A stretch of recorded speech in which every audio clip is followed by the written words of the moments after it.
Hello, everyone, and welcome to Your Mind, Your Reality, Your Results, a weekly live show where I speak with a wonderful expert on the subject of mindset so you can change your mindset and ultimately get the amazing results you want in your life. If we haven't met before, my name's Leah Fink. I'm the owner and founder of All Thrive, where I help protect people from the pain of damaged relationships. So if you ever want to connect and learn more about that, I would be happy to chat. I am super happy, though, to say welcome to our guest today. Welcome to the show, Reva. Thank you, Leah. Thank you so much for having me. It's a pleasure to be on your show. Well, thank you. And I think people are really going to enjoy the topic today. It's a little bit different than we've talked about before, and still yet so deeply ingrained in mindset. So I will encourage people. We have Reva here as an expert. If you have any questions and comments, please do put them in the comments there. And if you have questions after the show, you're not able to watch it live, please still add those and we can make sure to get back to you with that information. So let's just start out because the audience doesn't know you. Would you like to tell us a little bit about yourself? Sure. So I am working in business consulting. I've had a company since about 2011. It was our 10-year anniversary this year. So we have been focusing in the area of digital transformations and helping women to access funding. I mean, all entrepreneurial leaders, as you'll hear, but women specifically, we do focus on that right now.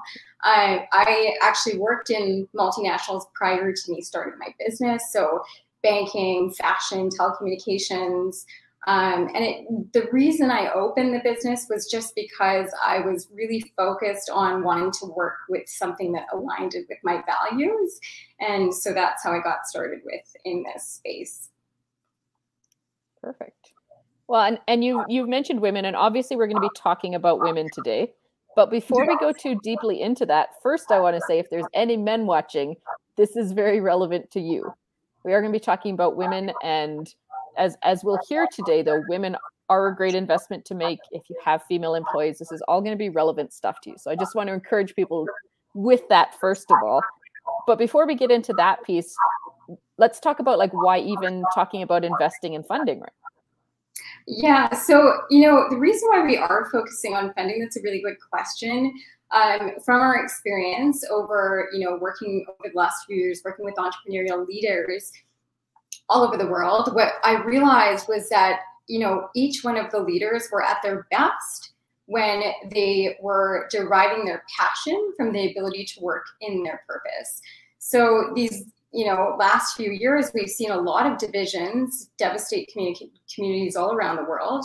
And I see the world around us becoming a bit more healed and whole place when we're all in a fulfilled space where we operate from that place of strength versus, a place of fear. People and clients, actually, I should say, they tend to ask me, well, what is purpose? And I like to stop and define that, how we identify it. When our clients ask that, we tell them that just look for that one area or space that you love helping people in, and that's where you'll find your purpose. And that's passion as we take on the perspective of those that we serve and, carry out their burden because we're taking on a piece of their problem to solve it. That passion just comes naturally. So this is why we're focusing in this area for 2021. Yeah, and that's so important. I mean, people talk about the entrepreneurial why that we spend, however many hours a week, especially as an entrepreneur, maybe a little bit over 40, that you have to be so passionate about that thing to be able to help people. And obviously funding is a hugely important part of that. And so as we go forward, let's start to bring in why it's important to talk about women with this. So yeah, like from my experience with female clients, my own personal experience, having adequate funding was what empowered our leading entrepreneurs to, pursue their passion and to have that power to make critical decisions for themselves and the people that they serve, removing ceilings and limitations and achieving untethered fulfillment. And and I will put the caveat that while this is specifically the answer for females, we found the same results with males, but we'll go into a little bit of why we are focusing on females shortly here. Awesome. So as we're looking at that kind of capacity, and you mentioned the glass ceiling, of course, too, do you think there are limitations, or what do you see the limitations are for women seeking that funding? That's a very good question. Well, the data, it's all too real, honestly, and familiar, because when it comes to raising capital, males consistently outperform females. So according to research by Forbes and Allraise, only 15% of venture capital funding is actually extended to female founders. What's even more troubling, despite a lot of concern and advocacy, we really haven't actually done much to address that discrepancy. And that's the upsetting part. The research confirms that the growth rate of funding injected into female-founded companies has plateaued over the years, which is not what we would expect, right? So this kind of disproportionate level of funding channeled into male-led startups might suggest that maybe these male-led startups are more lucrative investments. But, honestly, this couldn't be farther from the truth. The investment landscape, it's actually laden with perceived biases that put an iron ceiling on a women's ability to raise money, which is what you're kind of referring to, Leah. So there was a study in 2018, I believe, 2018, which found that during investment pitches, female entrepreneurs are more likely to be asked prevention questions, which are described as questions related to safety, potential risks, and losses. And then in contrast, our male entrepreneurs are more likely to be asked promotional questions related to their hopes, ambitions, and achievements. So this difference in modus operandi has a measurable impact on the relative funding each gender receives. So what does that all kind of add up to? Well, biases and prejudices, they're limiting our ability to see clearly. When we look at the evidence and the research, we're seeing that investing in female founders is extremely profitable. Females, we possess these key competencies, or we've shown to possess these key competencies, traits, and predilections that render them really worthy of venture capital funding.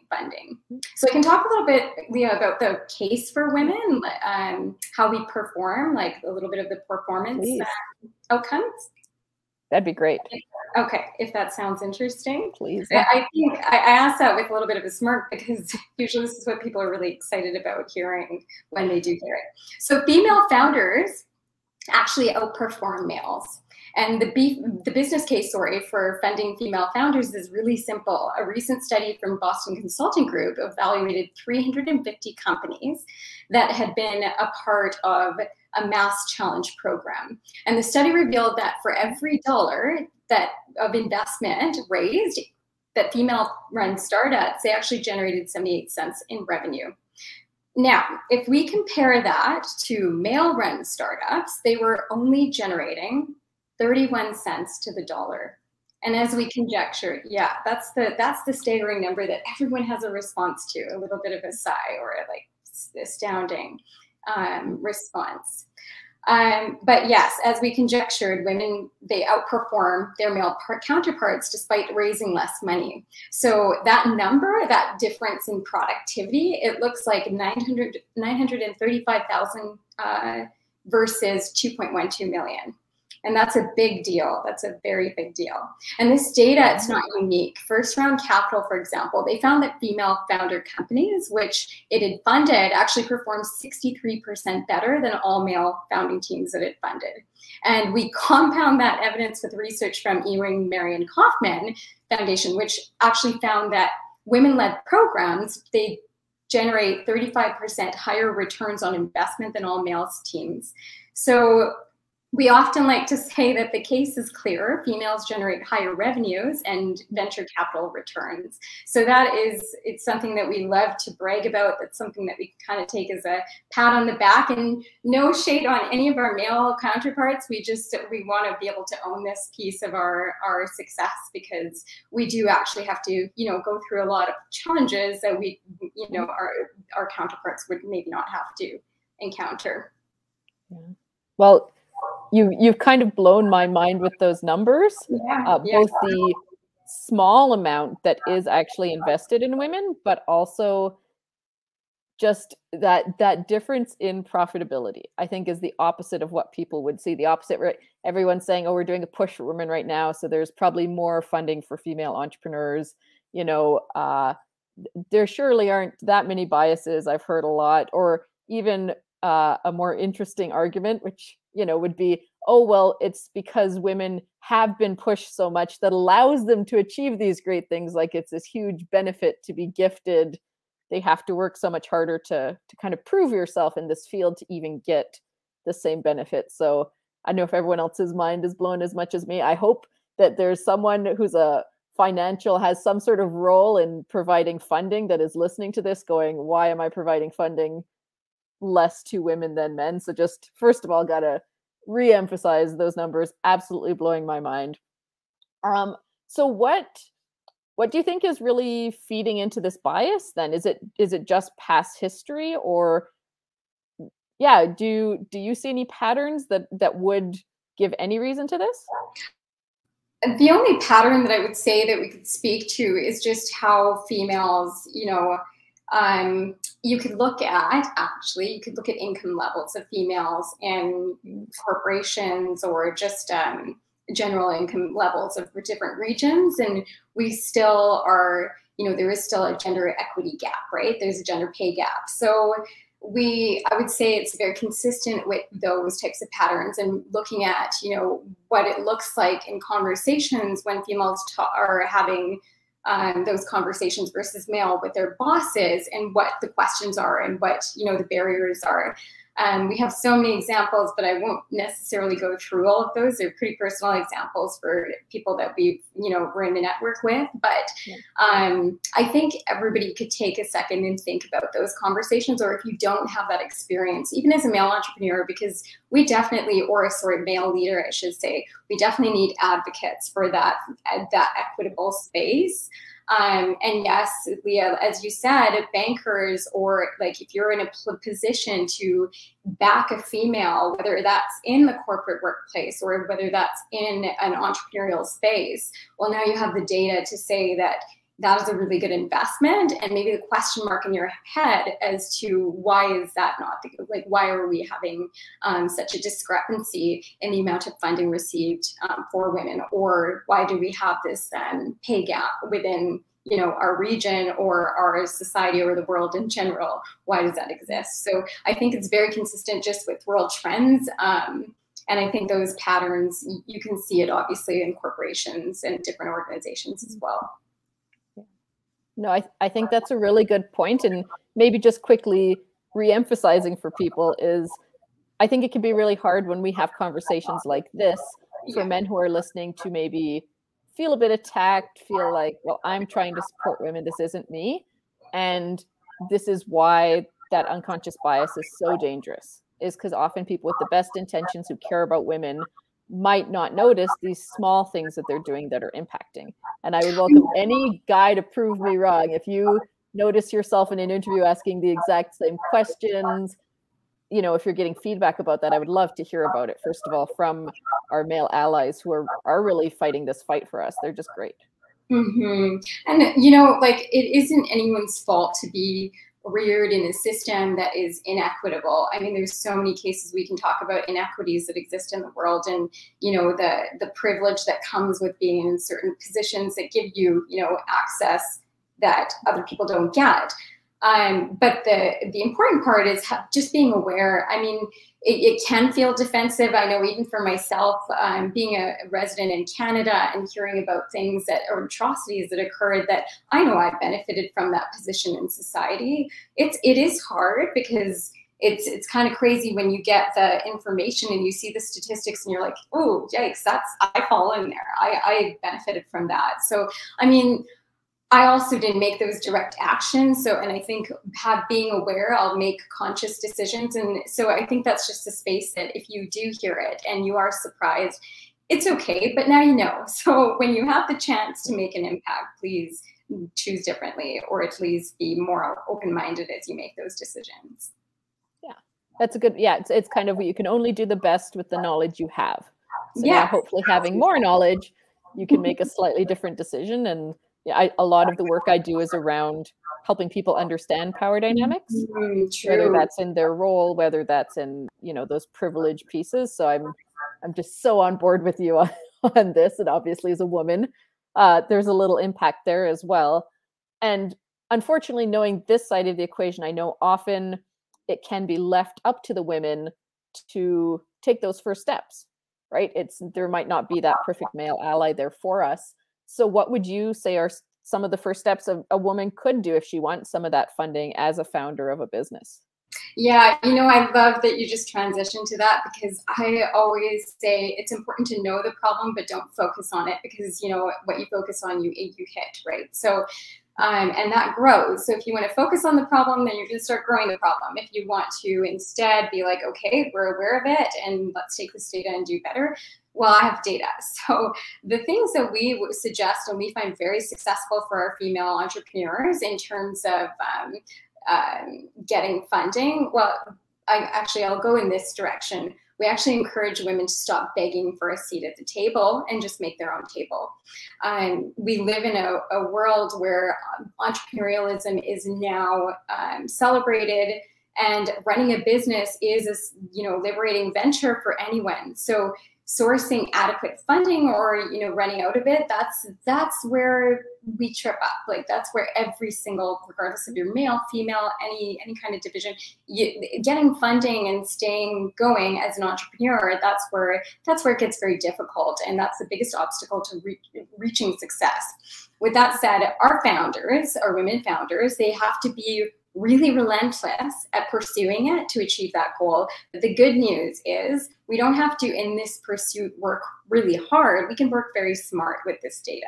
So when you're starting out and you're looking to make your mark, look for alternative ways to raise your own venture capital. And that's going to sound interesting. You're like, what do you mean raise your own venture capital? The pros here are that you won't have to give up control of your company, so that you can make solid decisions based on your own vision and values at all times.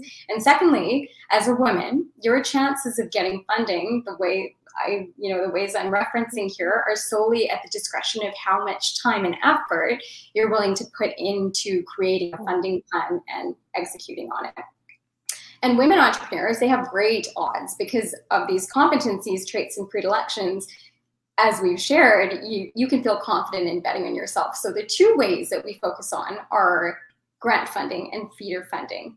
So grant funding, it's a sum of money awarded to your business from the government or a private institution of which you don't have to pay back. And how this tends to be different when you're going to, ask from a granting team. Well, these grants are non-repayable. They most often are defined as non-repayable. Some do get defined as repayable, then it's basically a loan. But they are usually run by institutions that have a greater purpose than profit. They are looking to, increase, representation in a certain area, for example, with governments, or increase activity in a certain part of the economy. So their goals don't really align with what it looks like with a venture capitalist who's very interested and maybe biased towards a certain perspective of profitability. So that's why we're talking about grants and this being a different way of sourcing funding. This type of award, it's given to assist a business in its development, often for a specific purpose or project. And they tend to carry the lowest risks for people that are receiving the grant because it is non-repayable funding. Grants, they do exist at all levels of government. So just keep that in mind. There's federal, provincial, municipal, and again, private. So you can explore all these three levels to get a good idea of what's available to you. And there is a ton out there, and there are so many go unused and the programs expire. And that's, it's really upsetting to see that when there's funding out there available to help assist. But to be successful at winning a grant, you want to have a really good business plan in place so that you can prove that your case has validity to your targeted grantor. So that's the first one. The second one is feeder funding. And the strategy, where it comes from, well, we actually termed this as a company. A feeder is a service or product that you set up to, very simply put, help bring in cash flow very quickly. So that cash flow then acts as the funds that would be used to seed your initial investment into your own business or into your new business idea or product idea. When I say core business, I just want to clarify, I mean the long-term product or service strategy, which you would be developing as your business model around. And that would be your strength, like your business's strength and the competitive advantage. The feeder activities would stop once the funding goal is reached. So you don't want to distract your company from that core service. It's just solely feeding your initial startup of the idea or the venture. And to make a feeder funding work, you need to identify a service or product that you can execute easily, and it's going to provide you that seed money, right? So you need to be able to identify something that's going to hit the goal that you need to hit. And how you source the money, it would be by selling the product or service. Alternatively, a grant or a grant could really work for this, but if it's a grant that's servicing your core service, it just means a grant is funding your business. And we actually don't recommend that. And the reason being is because grants tend to be really focused towards a specific priority that the organization is pursuing at the time, as we kind of reviewed earlier. So if you are, if you're feeding your business or you're funding your business solely through grants, and that's your core service, then it's not very stable, because that priority can change, governments can change, corporation priorities can change, and then you lose that funding and you won't have an alternative. So even if you do use that funding towards your core services, just make sure that you always have a backup plan, so you know how to get funding and continue with services and serving your clients after that runs out. So this will help nail the concept down, because I know that was a lot of theory. I guess I should ask, is it okay if I share an example? Please, that would be really helpful. Okay, perfect. So back in 2011, when we provided print services, while this wasn't our main core service that we wanted to offer as a business, we knew that this would be a really quick way of us not only gaining funding, but also getting, the seed costs covered and the basic administrative structures set up. The extra benefit for us was that not only did we get these, extra systems put in place, but we were able to actually get warm clients for our print services that we could actually transform and move over into the business consultancy, because we had built that rapport and relationship. And so that was a very easy transition. It's an extremely simple and effective way to fund your business, because it provides, the cross benefits of warm leads, connections, structure, etc. So those are, you want to stick to your simple methods, because it is already very difficult to be a startup or starting up a new idea. Leah, I'm sure you could comment on that. It's not always a fun process. Yeah. Do you have any crazy stories that you've gone through in that startup process that just was like, oh man, this is entrepreneurialism? I don't know if I have a specific example, but certainly I could relate to what you're talking about with the craziness of startup. I think relating to the female voice and putting yourself out in a different way. It's different for networking. It's going to be different in a lot of ways there. And I particularly like to, because those were some great examples. There was a ton of great information.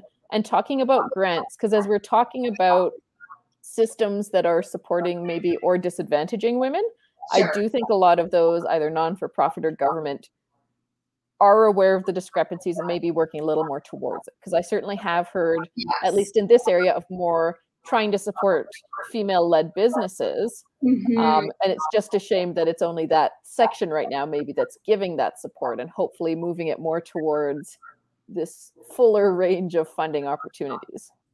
Actually, at the end of the pandemic, we're seeing a lot more funding, because the pandemic really globally affected women and caregivers, because all of a sudden, lots of them, professionals that have been working in the workplace for so long, they had to leave their 9 to 5s to be able to go home and care for the kids. And, it was just proportionate in terms of, when we're looking at the relative comparison to our male counterparts. Again, there was much less males that had to make that decision. And it was kids or sick, family members. And so now we're seeing a lot more activity around, focusing on marginalized groups that have not been able to access funding. So that is good, and it's increasing slowly, but we'd love to see more. We'd love to see more across the board with venture capitalists, which that includes, banks. It's not just those dragon den-like institutions, right, that we're addressing. But yes, that's a great point, Leah. So I'll just say that these are just a few examples of different ways that we as leaders like yourselves are able to raise our own venture capital. And again, this is still accessible to male leaders as well. We would say that you probably would be it's easier for you to access venture capital if you want to go and pursue that. But this is a great way for anyone because it reduces the risk of third-party involvement and unsuccessful attempts at getting your business started and your idea up and running. So it increases the success rates. And that's, I can't stress enough, no matter what funding strategy you pick, you want to pick the one that is going to help you to be successful. And I also have to, make the point that it is so important that no matter what funding you're pursuing, that you have a solid business plan, because you need to be able to prove to your funder, whoever they are, that there is a valid case. And if you don't have that, you're going to end up wasting a lot of time. You'll miss a lot of opportunities, and we don't get those opportunities often, especially at the level of starting up. So when you do, you want to make sure that you really kill it going in, and it actually translates to confidence for yourself and to your own business. Yeah.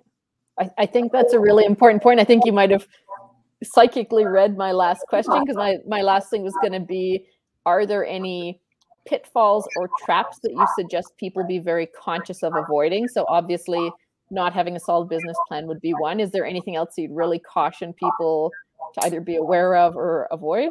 Yeah, I mean, also, I think it's so important to recognize what your strengths are. But if you don't have a strength in a certain area, especially for women, it's so hard. And I'm sure, Lee, because you've been in both corporate organizations and doing a startup, am I right? Non-for-profit and startup. Yeah, I mean, sorry. Yeah, organizations though, yeah. Larger organizations, I should have said. But yes, so it is already very difficult at times for women to, and I think we even talked about this, change how we're being looked at and have a voice that's validated.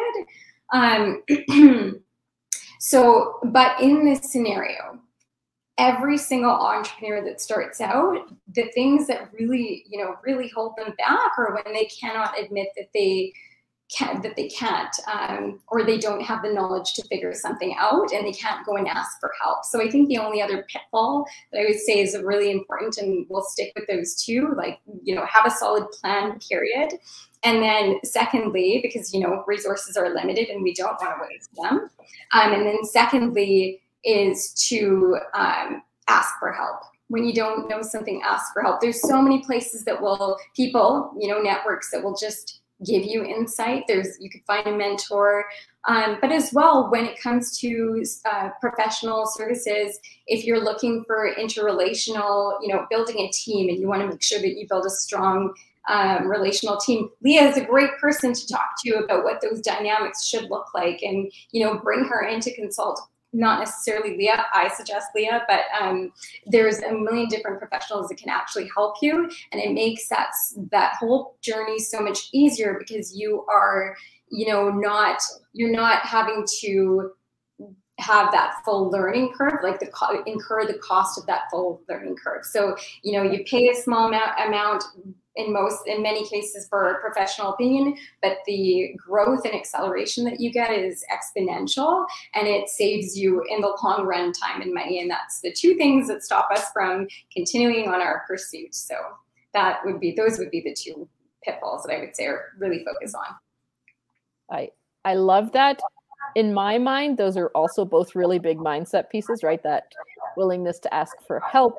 You know, all of the pieces we've been talking about today are really about how you're seeing yourself, your businesses, 100%. the people you're funding, all of that. So it's just been lovely. But also, speaking of great resources that people can access, you had a little gift for people today. Oh yes, that's right. So if anybody is interested in, pursuing a funding strategy and you just want some direction and, you want somebody to help kind of co-develop that, at least initially, we are so more than happy to have you as a part of, the All Thrive listeners to come in and sit down with one of our consultants and talk about your fundraising strategy.